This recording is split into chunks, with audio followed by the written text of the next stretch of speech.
Hiya Jim, really great to meet up with you yesterday and do some work on your game.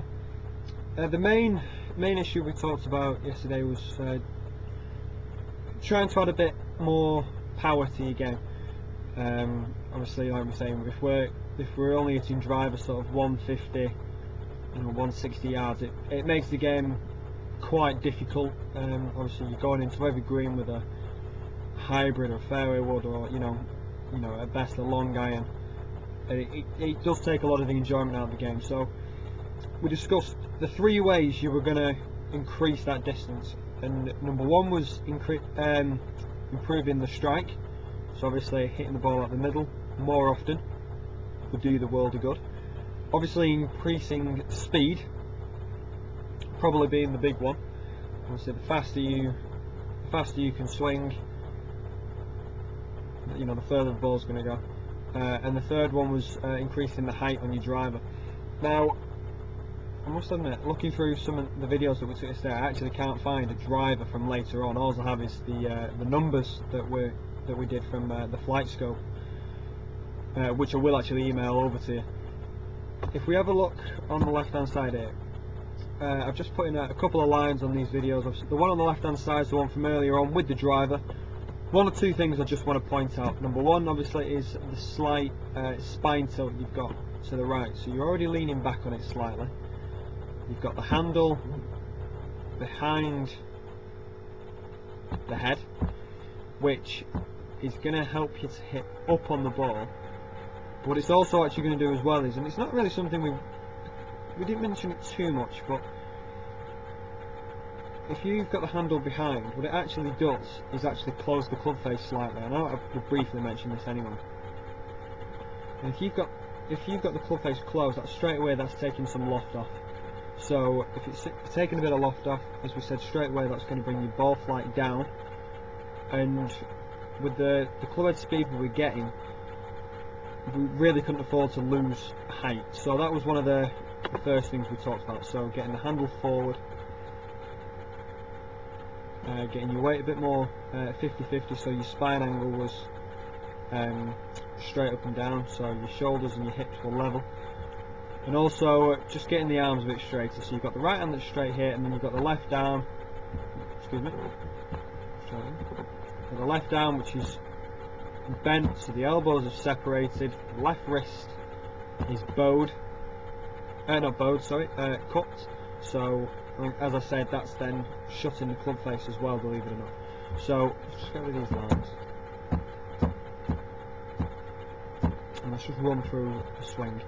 If we take this back here, you notice the first thing that happens is your weight starts going over to the right hand side and the left shoulder starts working this way.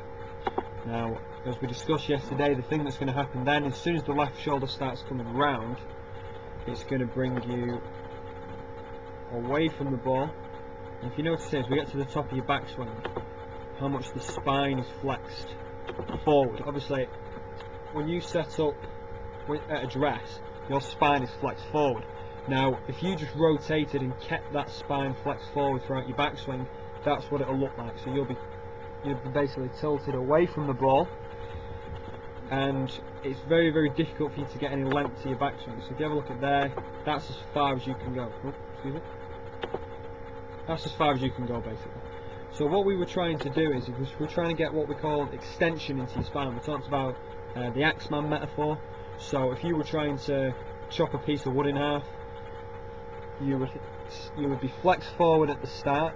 You would then extend your spine up to try and get some leverage, and then flex forward down into the ground. Obviously in a golf swing you would then have to extend again on the way through, but we'll get to that another time.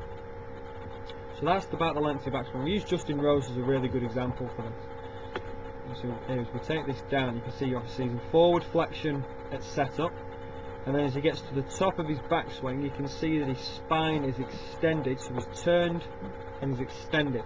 And you can see there that he's basically turned around one fixed point, okay? Whereas you can see that yours has moved away from the ball.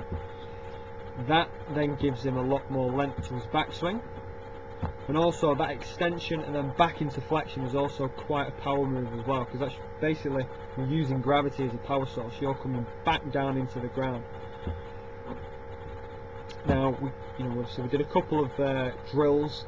The feeling was for you to feel as though your left shoulder was working down more in the backswing, and I put a club next to your head, so you had to feel like you had to keep your head away from that, which helped to gain that extension straight away. Now if we just start this back, one other thing as well just before we start, just have a look at your arms there, perfectly straight, hands forward, much more effective. You're really going to be able to strike the ball better there in that position. If we go to the top of the backswing there, you can see, so about this point here, it's absolutely spot on. Just goes a little bit at the end, but you can still see there, I mean you can actually see the size of that, the shoulder turn if nothing else, way past 90 degrees. It's pretty remarkable. But you can see there the spine straight up and down, so it's in full extension. The left arm's travelled further, and this then allows you, as you come down into forward flexion again, allow you to generate a bit more power. Obviously we've got a bit more work to do on the follow through and into impact, but all in all an absolutely tremendous improvement. You saw the numbers yesterday. Club head speed went from just below 70 and we were getting up, average I think was around 75 miles an hour.